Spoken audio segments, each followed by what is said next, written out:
नमस्कार बच्चों, कैसे हैं आप।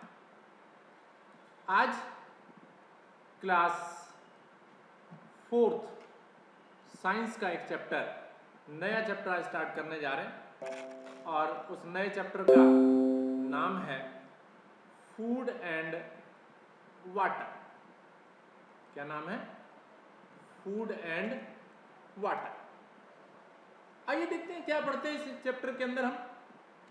The sanitation refers to keep the food and water free from attack of germs.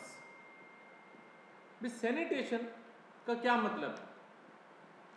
Sanitation का मतलब है कि फूड और वाटर को जो जर्म्स हैं उनके अटैक से बचाना। ठीक है। Food and water are said to be contaminated when the germs get mixed with them. Food और वाटर को कंटेमिनेटेड बोलते हैं। कंटेमिनेटेड का मतलब वो उनके अंदर किसी तरह की चीज मिल गई। जब उनके अंदर कौन मिल जाते हैं? जर्म्स उनके साथ मिक्स हो जाते हैं और उनको क्या करने की जरूरत होती है? सैनिटेशन करने की जरूरत होती है, साफ करने की जरूरत होती है, शुद्धिकरण करने की आवश्यकता उनको होती है। ठीक है। Germs are disease causing microscopic organism. कहते हैं जर्म्स क्या है? आर डिजीज कॉजिंग, बीमारी फैलाने वाले। माइक्रोस्कोपिक का मतलब छोटे से छोटे organism, also called as microbes. उन जर्म्स को जो कि छोटे उन्हें माइक्रोब्स भी कहा करते हैं। They are bacteria. क्या क्या नाम है उनके? बैक्टीरिया हैं, फंगी हैं, प्रोटोजो हैं। वो क्या होते हैं? बीमारी फैलाने वाले छोटे माइक्रोब्स होते हैं। They are found in air. वायु के अंदर, हवा के अंदर मिलते हैं वो, वाटर में मिलते हैं, मिट्टी के अंदर, फूड के अंदर, inside the body of animals etcetera. यानी वो जो माइक्रो ऑर्गेनिज्म है जो बीमारी फैलाने वाले छोटे कीटाणु बोले जा रहे हैं, वो कहाँ मिलते हैं? एयर में, वाटर में, सॉइल में, फूड में और जानवरों के शरीर के अंदर भी वो मिलते हैं। ठीक है। अब जैसे यहां देखो कुछ डायग्राम आपके इस बुक में दिए हुए हैं। बैक्टीरिया है, फंगी है, वायरस है, प्रोटोजो है। ये बड़े छोटे ऑर्गेनिज्म हैं, दिखाई नहीं देते हमें, आंखों से कम नहीं दिखाई देते। पावरफुल माइक्रोस्कोप लगा करके इनको देखना पड़ता है कि ये छोटे ऑर्गेनिजम्स हैं। अब बात आ रही है फूड की। फूड क्या है? Food that we eat should be free from germs. Food जो है, जो भी हम खाते हैं वो जर्म फ्री होना चाहिए, यानी उसमें किसी तरह की अशुद्धि ना हो, किसी तरह के सूक्ष्म कीटाणु ना हो। The germs enter to the food through air. हवा में से ये छोटे ऑर्गेनिज्म मिल जाते हैं, पानी से मिल जाते हैं, डस्ट से मिल जाते हैं। फ्लाइज कहते हैं मक्खियों को। मक्खियां भी इनको जर्म्स को, बीमारी वाले कीटाणुओं को फैलाने में मदद करती हैं। Food can be kept free from the germs in the number of ways. Food को जर्म्स से किस तरह से हम फ्री कर सकते हैं, यानी उनमें जर्म्स ना हो, प्योर हो वो, तो उसके लिए कुछ बातें यहां पर नीचे बताई जा रही हैं आपको। क्या? Keep the food in air tight container. अपने खाने को ऐसे बर्तन के अंदर बंद रखो जिसमें वायु भी ना जा सके, एयर टाइट कह रहे हैं उन्हें। So the germs and moisture do not get into it. जिससे ना तो उसमें छोटे जर्म्स जा सके, ना ही मॉइस्चर का मतलब है नमी, तो जर्म्स भी ना जा सके, नमी भी ना जा सके, तो उसको हमने एयर टाइट कंटेनर के अंदर रखना है। When we cook the food, और जब हम खाने को बनाएं, the germs get killed। खाना जब हम बनाते हैं तो वो जर्म्स मर जाते हैं। Water is added to while cooking। पानी भी डाला जाता है जब खाने को बनाते हैं। Do not eat fruits which have been kept already cut for longer time। ज्यादा देर तक काट कर अगर फ्रूट्स को रख दो तो कहा जा रहा है उनको भी नहीं खाना चाहिए। यानी फल अगर आपने खाना है तो उसी समय काटो और तभी के तभी उसे खा लो। ज्यादा देर तक अगर कटा हुआ है तो वो ठीक नहीं होता है खाने के लिए। Do not keep cut vegetables in water for a long time.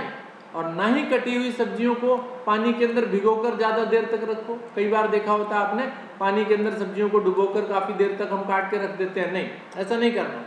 The water soluble vitamin and vegetable get dissolved in water. अब कहेंगे इससे क्या हो जाता है?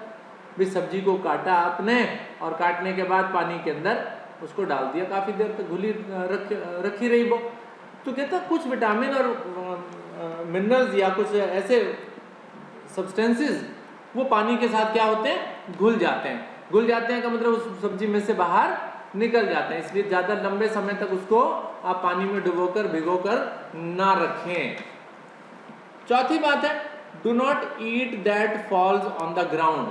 और कोई चीज़ अगर खाने की है और वो नीचे गिर गई, आपने उठाई और खा ली, नहीं नहीं, ऐसा नहीं करना चाहिए, क्योंकि छोटे छोटे जर्म्स उसके साथ चिपक जाते हैं, वो आपके शरीर में जाएंगे तो क्या फैला देंगे बेटा, बीमारी फैला देंगे, आप बीमार हो जाएंगे। Food preservation stop entry of germs in the food. Food का प्रिजर्वेशन, फूड को प्रिजर्व करना, प्रिजर्व करने का मतलब खराब होने से बचाना, ये प्रोसेस होता है, प्रक्रिया होती है, नीचे बताई जाएगी आपको। Food preservation stop the entry of germs. Food को जब हम प्रिजर्व करते हैं तो उसके कारण जर्म्स की एंट्री बंद हो जाती है उन फूड के अंदर। Do not eat food that is uncovered. और जो खाने के पदार्थ ढके हुए नहीं है उनको तो बिल्कुल नहीं खाना चाहिए।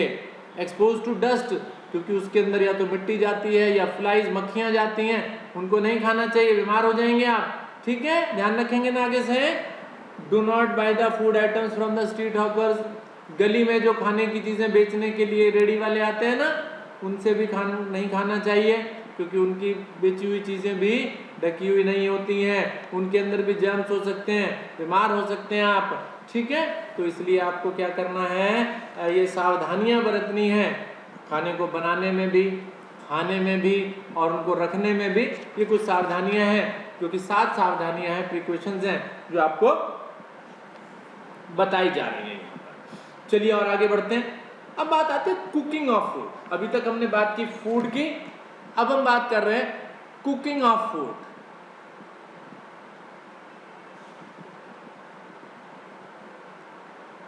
कुकिंग ऑफ फूड, खाने को पकाना, बनाना।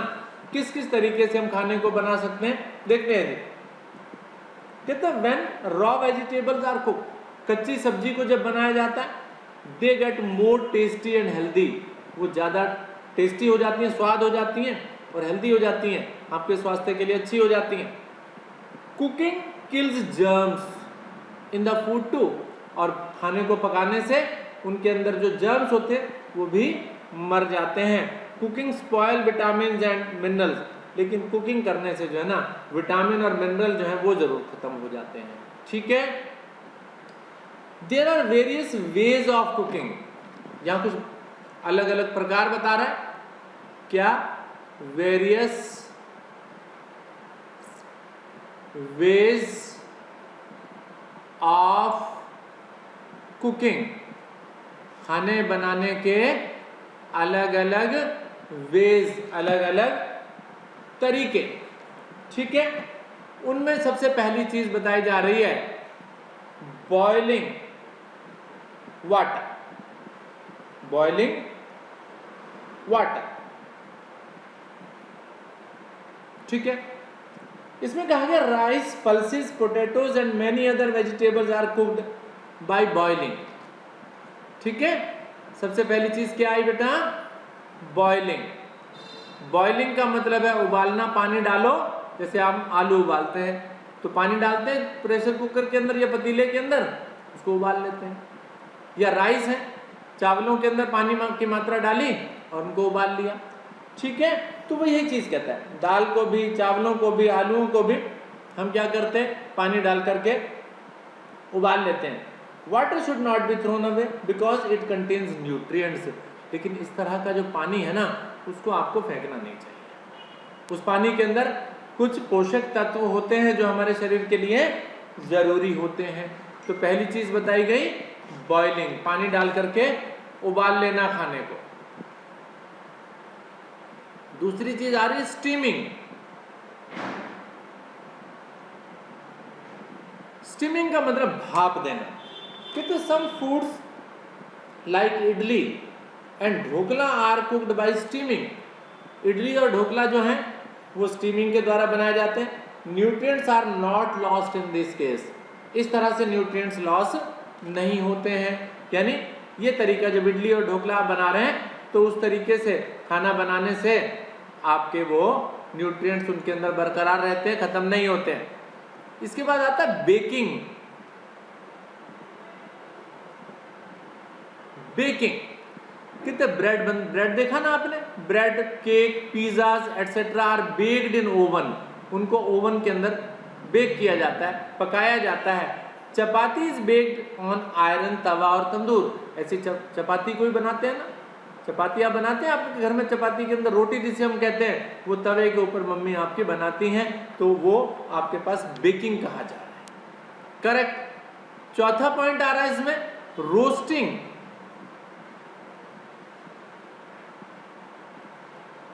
अब रोस्टिंग का प्रोसेस कैसे करते हैं?